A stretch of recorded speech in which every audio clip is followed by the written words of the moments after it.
Alright, the camera had went off. I had to change the battery.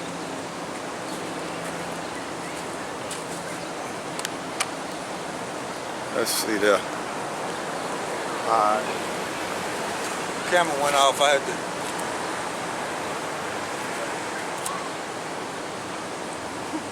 Fussing at the baby. Edomite woman. Yeah, red Hebrew Edomite woman.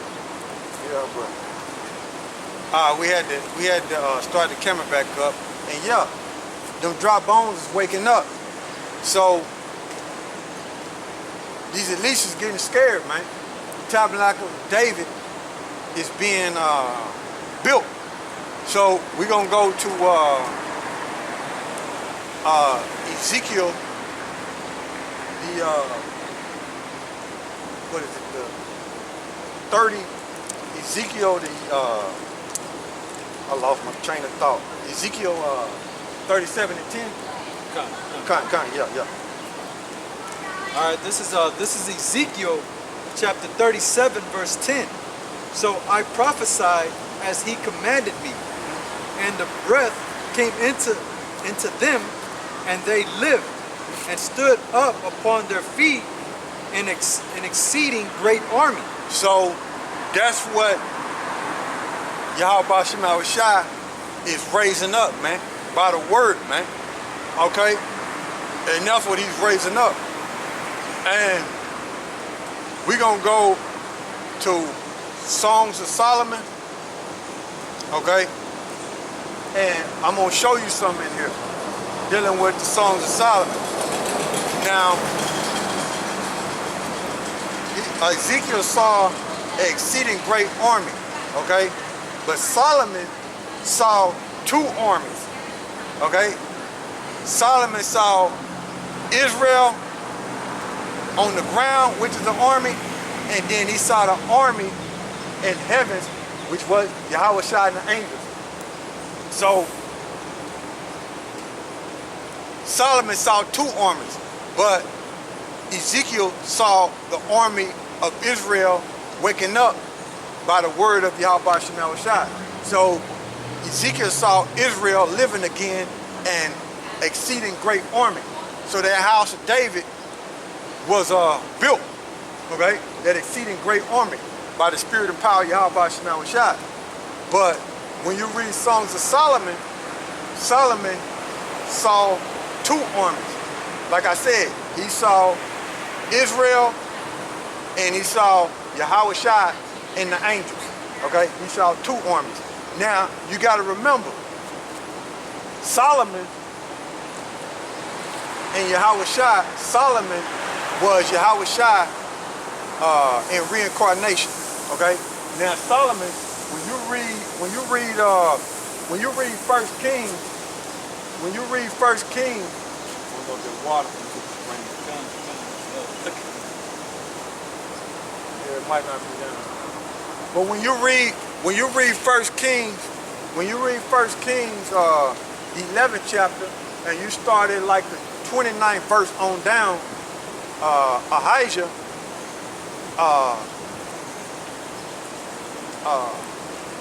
was letting Jeroboam know that, you know, the kingdom was going to be split because of what Solomon did, okay? So when, like I said, when you read First Kings, the 11th chapter, in the 29th verse on down, Solomon lost the 10 tribes, okay? Now, here it is in Songs of Solomon, right? Which we finna read. I'm gonna allow the brother to read it. So read what you got. Call and read it. All right, this is a Song of Solomon, chapter 6, verse 13. It says, return, return, O Shulamite, return, return, that we may look upon thee. What will ye see in the Shulamite question? Is it where the company of two armies? The company of two armies. So when you deal with that word Shulamite, that's a feminine way of saying Solomon. And I'm going to prove it to you. Now I'm going to have the brother look up the word Shulamite in the blue letter. But I'm gonna go to Google, right, and look up Shulamite. Shulamite is a feminine way of saying Solomon. According to Wikipedia, still others believe that the title Shulamite is simply the bride's married name, being the feminine form of Solomon and only used after her marriage to the king. So, showing you right here that it says, I'm going straight to the point, and you can read the rest of it, but I'm going straight to the point. It says, it's simply the bride's married name being the feminine form of Solomon. Okay? Peaceful. That's the key. So, Shulamite is a feminine way of saying Solomon. Okay?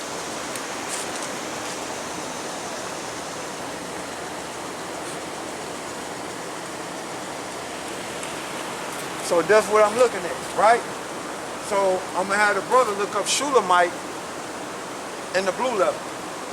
This Strong's H 7759.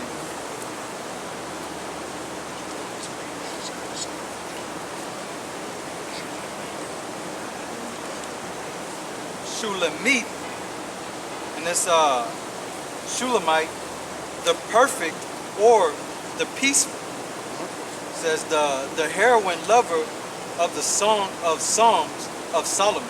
Okay? So we're gonna look up the word heroine. This is in Google dictionary.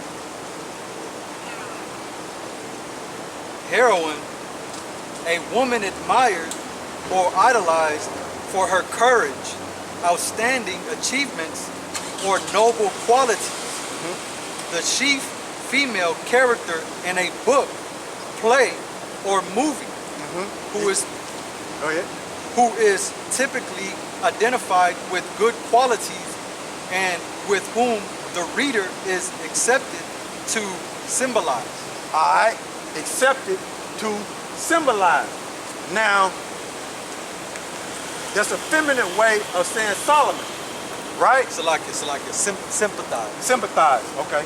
Read it again. Okay, so like it's the chief female character in a book, play, or movie who is typically identified with good qualities and with whom the reader is expected to sympathize. Now, what does Shulamite mean? It's a feminine way of saying Solomon, and it means peaceful. So, what Solomon is seeing with these two armies, he's seeing that he's getting Jerusalem back. Okay? That's what he's seeing. And I'm going to read this. This Jeremiah 6:2. I have likened the daughter of Zion to a comely and delicate woman. So read that again and show them that definition. Okay? What you was reading. Lord willing, able Like to see it. Go down a little bit. Yeah. So you got it? So Ezekiel seen the what? Exceeding great army. Okay? When you read Ezekiel 37:10. Okay? Now, when you read Solomon, when you read Solomon chapter 6, verse, I'm gonna have the brother go over there again. I think it's verse 13. 6:13. Yeah. Verse 13, so we're gonna have him read that again in verse 13.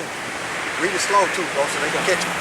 This is a Song of Solomon, chapter 6, verse 13. Return, return, O Shulamite, return, return, that we may look upon thee.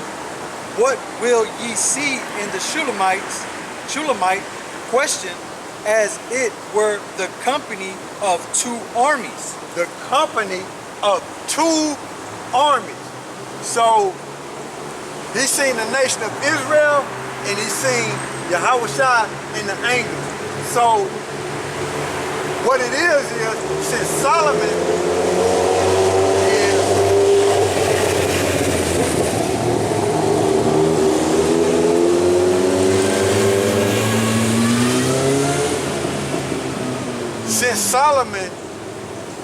had lost the nation of Israel pursuant to 1 Kings 11 chapter in the 29th verse on down, he had lost the nation of Israel, okay? The kingdom was split up. Now he's seeing in the Songs of Solomon that through Yahawashi, which he come back as Yahawashi, okay, in reincarnation, mean back again, incarnation mean in the flesh. So Solomon was put back in the flesh as Yahawashi. So Solomon is seeing him get the nation of Israel back. That's what he's seeing. He's seeing him get the nation of Israel back. Okay?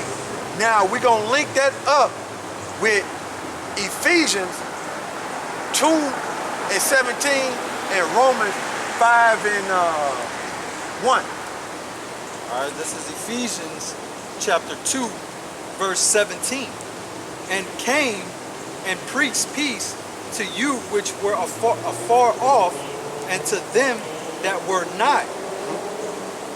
So what it is when them two armies emerge, that's when it's going to be peace amongst the nation of Israel.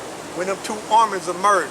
The angels in the heavens and Yahawashi coming back and seeing that exceedingly great army. That's when peace is going to become, happen. That's when peace is going to happen for the nation of Israel. Okay? Read that one more time. All right, this is Ephesians chapter 2, verse 17. And came and preached peace to you which were afar off, and to them that were nigh.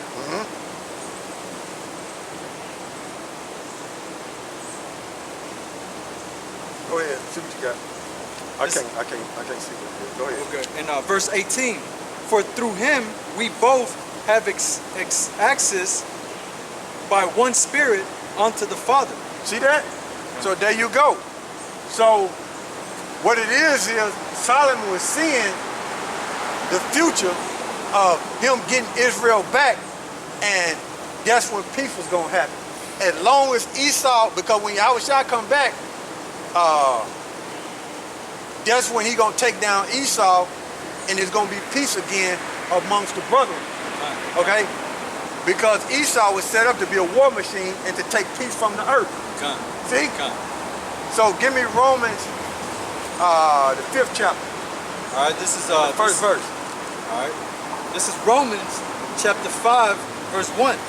Therefore, being justified by faith, we have peace with the Most High through our Lord Yahawashi Mashiach. So when Yahawashi Mashiach come back and them two armies together, peace. Because he's going to bring down Esau. So when you deal with that word Shulamite, when you Google it and ask what it means, that's a feminine way of saying Solomon. And when you look it up in the blue letter, it's a noble woman, a notable woman with basically good qualities.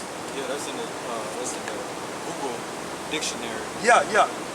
When you look up the word heroine, when you look up when you look up the word, when you go to the blue letter and you look up the word heroine, okay, that's a woman that's with notable qualities.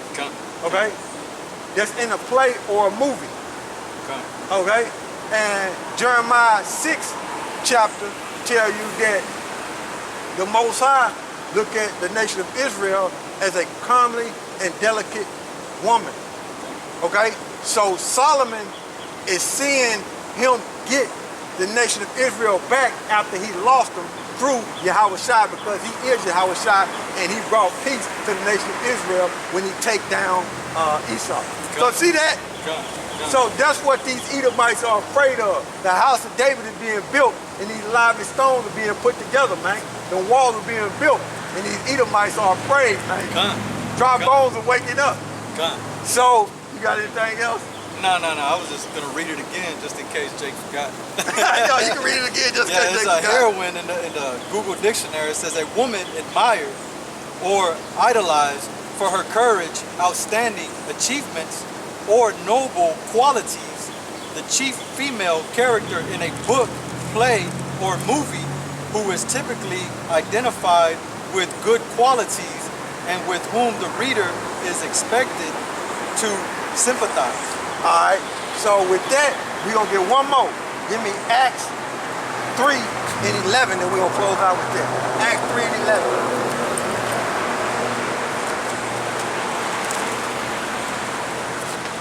Just a precept linking from Songs of Solomon, chapter 6, verse 13, and it's the precept to it. Acts 3 and 11. Go ahead, bro. All right, this is the book of Acts, chapter 3, verse 11. And as the lame man which was healed held Peter and John, all the people ran together unto them in the porch that is called Solomon's, greatly wondering. So the key is what? Solomon. Okay? And is Solomon part of the nation of Israel? Yes. Does the Most High look at the nation of Israel like a comely and delicate woman? Yes. So the precept to that and the key word in there is Solomon. So that's how I know Shulamite is dealing with Solomon and the nation of Israel. See that? You got anything else, bro? So with that, I'd like to give all praises to Yahawah, Bahashem, Yahawashi, Bahashem, Rekah HaKodash, and double honors to the elder apostle GMS who rule well. Salute you brothers that's pushing this word and truth, sincerity, and strength, power, Yahweh Shem Yahawashi. So with that, Mawafla Babylon, Mawafla Babylon, Mawafla Babylon, Mawafla Babylon, and Mawafla 2/3 Shalom. Stay strong and search the scriptures.